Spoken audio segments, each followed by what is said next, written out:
Hey guys, this is Mike Barnes, the financial first responder. So today's topic is the real cost of PTSD, financial and emotional toll. We are constantly dealing with the hidden impact of trauma, financial trauma. We're also dealing with mental health issues, which affects our money decisions. We're also dealing with budget constraints during these periods where there's instability. Because let's face it, if you don't feel well, you're likely not to go to work. Even though there are some available services through the VA, as well as local support groups, nobody really understands what you're going through. We oftentimes talk to people about building financial plans and protecting their mental health, but how many jobs really care about your mental health?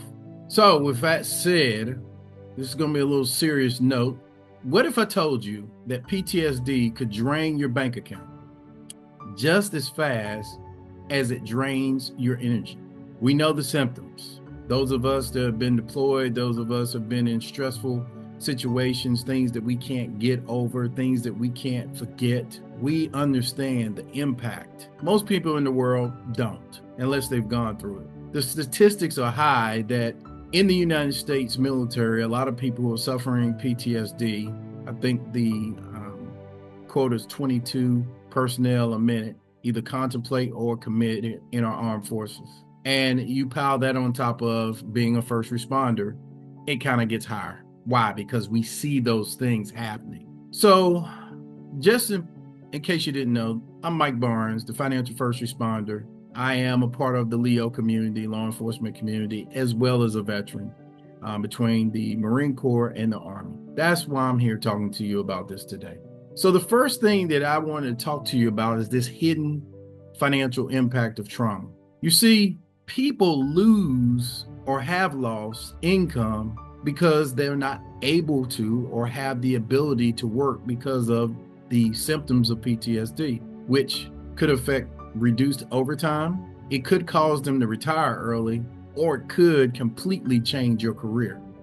Matter of fact, what we find is that your expenses actually increase because you have costly treatment plans if you're having to pay for this out of pocket. You have your travel to and from therapy, medications you may be taking, and then alternative wellness programs that you might be using because it's what helps you make it through. And let's not talk about the relationship strain. God forbid that your spouse is not understanding and a divorce happens, and now child support happens, and then the legal fees compound, and it's a lot for a man or woman to go through when they're losing their spouse and separation of family and the ongoing bills, because people don't really care that you got a problem. They just want to get paid, right? So I have a lot of veterans that happen to be in law enforcement who do and have suffered some form of depression or PTSD, and any little thing can trigger it. Any little thing. And one of the things that I know is that we have to police our own. We have to take care of our friends and family, our co-workers, our partners. We have to do that. So when we see that there's a stressful situation, we need to start thinking about ways that we can help them through that difficult time. That leads us to our next topic, how mental health affects the money decisions. Because contrary to belief, people think that, oh, they just got PTSD, they just got depression. The fact of it is that sometimes you do things to kind of relieve yourself from the stress. It could be impulse spending for temporary relief, whether it's retail therapy, gambling, alcohol, it could be anything. Avoidance behavior, ignoring your bills, your debt, or even the financial planning that we put in place. And then you have that cognitive load, which is the PTSD, reducing your decision-making capacity, leading to poor and long-term choices. And that might be that you decide to get behind the wheel and drive under the influence. It might be that because you did take some type of substance trying to reduce the pain, you hurt someone that you truly love. I don't know if I'm talking to you right now, but I want you to think about this for a second.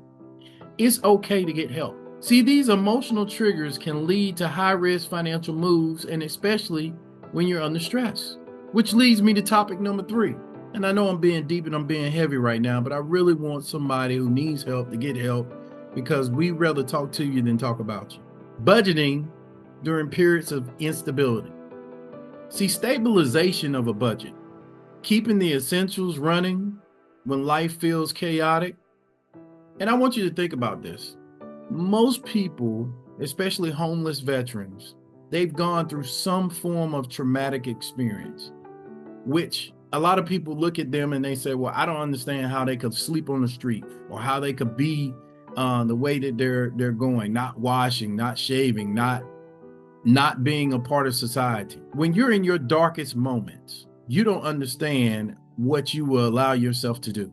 See, you separate because it helps you have a peace of mind. And that could be from any type of emergencies or any mental health needs that you might have. You just don't want to talk about it. And some of you know what I'm saying, that you get when you go to your VA exam or you go talk to a counselor, they want to drug up what happened.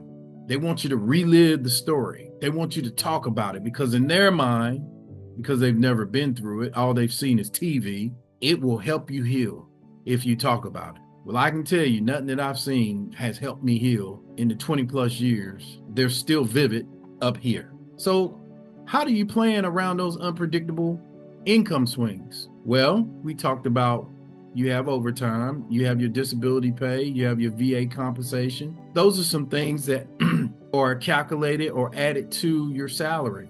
But you really need 3 buckets. You need your essentials, the stuff that's got to get paid for food, shelter, and clothes. Your obligations, the things that you got to take care of. Maybe it's the child care, or it's the ability to have a car so that you can get back and forth to work. And then the wellness. The wellness is the most important point, because in the military, in law enforcement, health is wealth. We live a high impact and stressful job. You must, as soon as I finish shooting this video, I'm going to the gym. Why? Because you need at least 30 to 40 to an hour to an hour and a half, depending on what your number is, of constant activity every day. You got to get up, you got to move, you got to build those endorphins. You got to get out of the stalemate. Now, I know I'm talking a little serious tonight as the financial first responder. Available stuff that you could do with the VA and local support services. You have your VA mental health and your PTSD clinics. Some of you probably have a VA app on your phone. I was on my phone today talking to my doctor and using my app. You have your vet centers and your first responders peer support groups like the DAV or the VFW or the American Legion, that you have other veterans that can give you peer-to-peer support. You have state and local law enforcement wellness initiatives that each department does. The federal government does it. There are programs out there to help you get through your day. There are nonprofits offering financial assistance tied to your mental health and recovery. And then there's the thing that I like to say, there's a lot of veterans at church. I know at my church, there's veterans from Vietnam. There was veterans from World War II at one point. There's veterans from the Gulf War, veterans from all of the Iraqi freedom, and then other battles. So asking for help is not weakness. It's basically protecting your mission at home. It's you. The 5th thing that I would say to you is this: building a financial plan that protects your mental health is very much key. So if your financial advisor or your financial planner is not talking to you about this, it's either because they don't know about that this is a real issue, or they don't know how to address it, or they don't care that you have it, or they're just blind to the fact. So what we want to do is we want to integrate therapy and self-care into your budget. It's okay to go get a manicure and a pedicure Matter of fact, your spouse, your children may love seeing dad or mom do that. It's okay to get a massage. It's okay to get acupuncture. It's okay to go to the gym. We also are planning for the time of without financial collapse. So we're planning for when money's tight, but we're also planning when money is not so tight. We're creating financial boundaries with family, friends, and coworkers because everybody believes that, hey, you retired from the military, you disabled, you work, you got plenty of money. You should be willing to help me out. I'm going to say it like this. Your family, your friends, and your coworkers, unless they're veterans or in law enforcement, they don't really understand what you go through. They've never seen anybody shot. They've never seen anybody dead. They've never seen, except maybe on TV, they've never seen a really bad car wreck where a child passes away or a woman. They've never seen the explosions and some of the things that we've seen, the burnt up bodies. They haven't seen that. They don't understand that benefit is because you did what you did. I'm speaking from experience. You have to have a long-term vision. You have to have financial security, which reduces your stress, which supports your mental health. Now, just so that you know, I said before, there are some hidden costs to PTSD. They impact your decision-making process. They affect your budgeting. They can affect your resources. And without proactive planning, you could be affected. I hope at this point, with sincere respect, that you like and subscribe to my channel and share this with some other officers or veterans.